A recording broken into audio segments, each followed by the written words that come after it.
Okay, let's focus today on something quite significant that happened recently, that major daylight attack by Ukraine. Right, the one on Wednesday, September 24th. Exactly, targeting the Russian port city of Novorossiysk.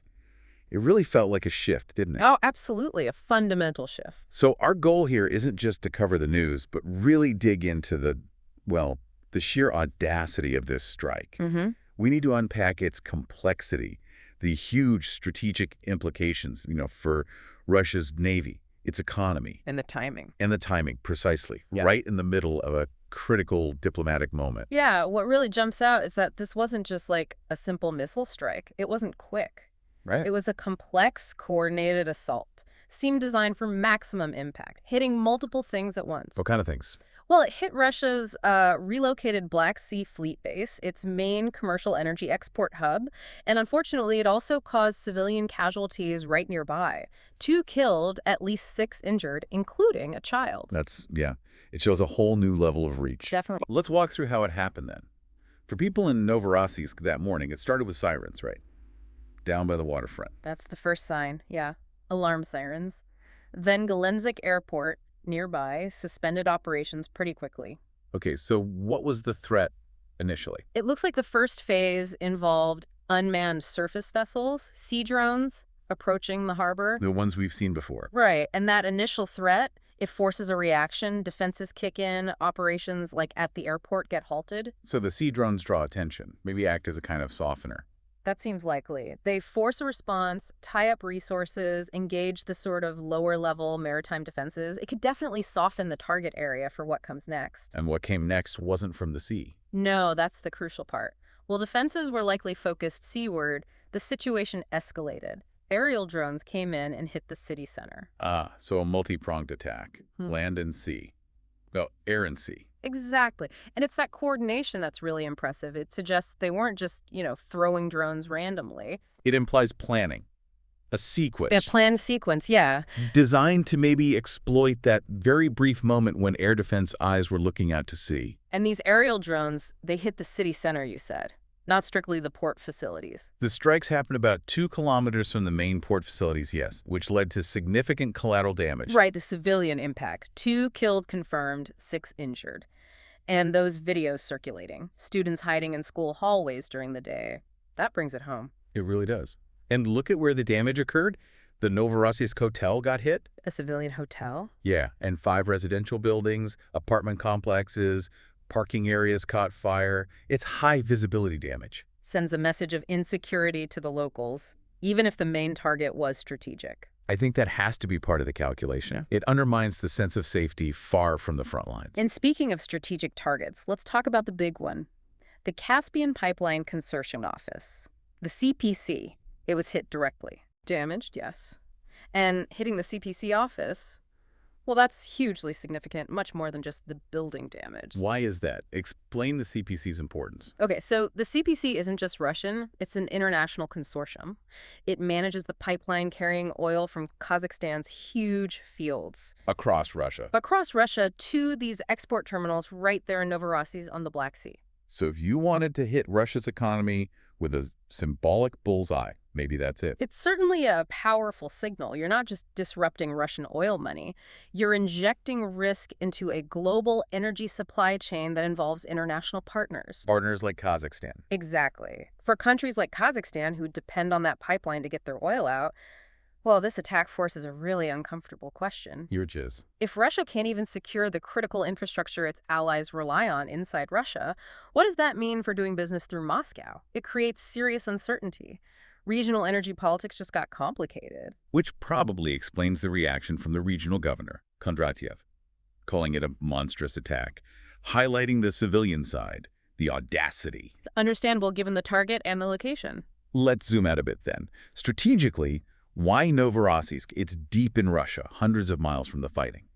Why take such a big risk hitting this place? Because Novorossiysk's importance skyrocketed recently. It effectively became Russia's main base for the Black Sea Fleet. After they had to leave Sevastopol and Crimea. Precisely. After Ukraine hit Sevastopol repeatedly and effectively, the Russian Navy pulled back its key assets.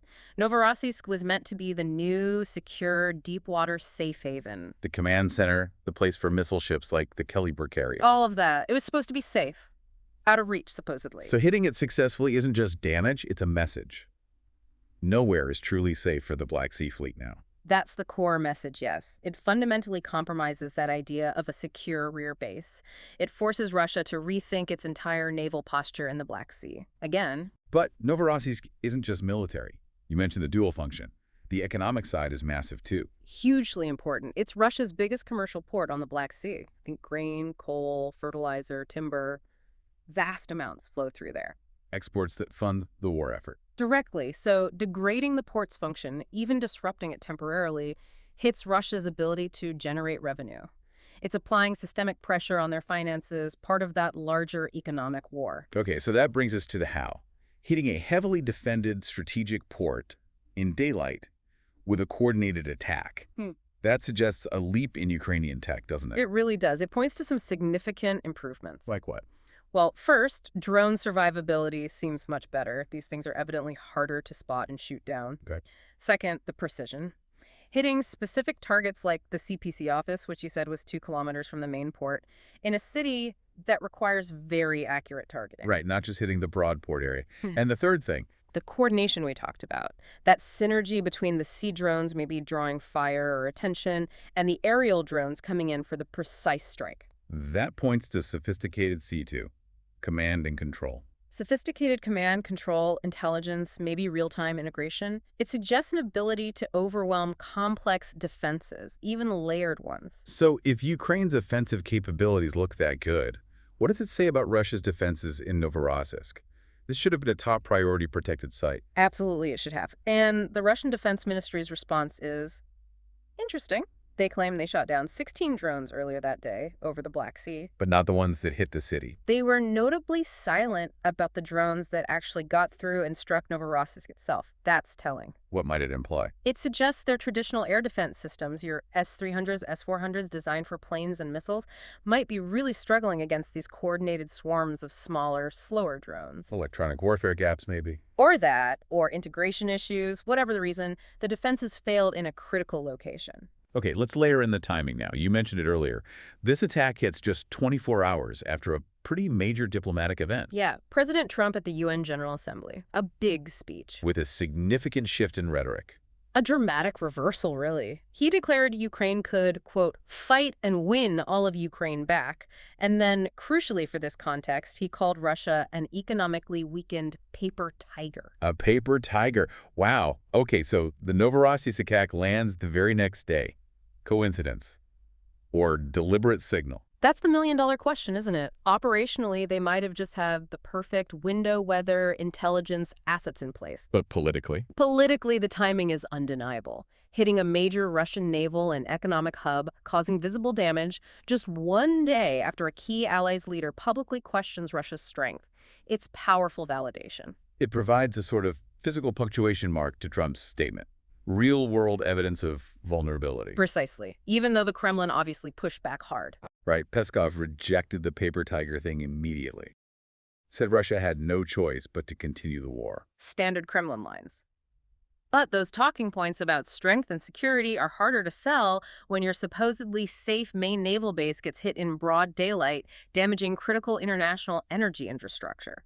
The optics are just bad. And this fits into that wider pattern we've seen, doesn't it? The campaign against Russia's energy sector, what some call the fuel war.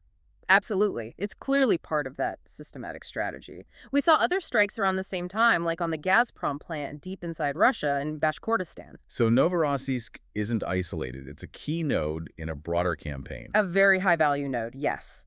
It's not about taking ground, it's about degrading Russia's ability to fund and fuel its war machine. Hitting export capacity, raising insurance costs for shipping, forcing them to pull air defenses back to protect rear areas. That's the goal. So if we pull all these threads together, the location, the targets, the tech, the timing, what's the big picture takeaway from the Novorossiysk strike? I think it confirms we're really in a new phase.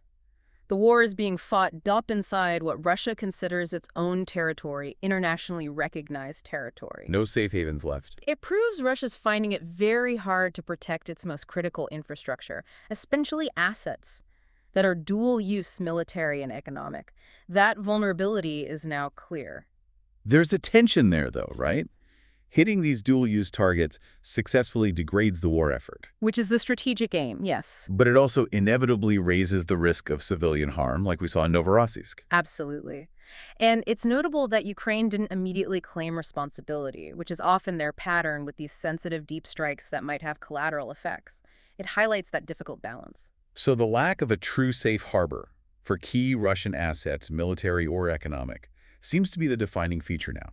Which leads to a final thought, perhaps. Go on. Considering this strike, especially hitting something like the Caspian Pipeline Consortium, an international venture, how does this escalating risk change the Kremlin's own calculus about continuing the war? And maybe just as importantly, how does it impact things like global insurance rates or future foreign investment decisions about any infrastructure linked to Russia? That's a really crucial question moving forward. The ripple effects could be significant, far beyond the immediate damage. It introduces a whole new layer of risk and uncertainty. Complex consequences indeed, and ones we'll be watching closely. Well, that's our analysis for today.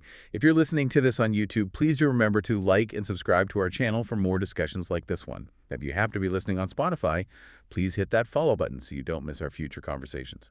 Thanks for joining us.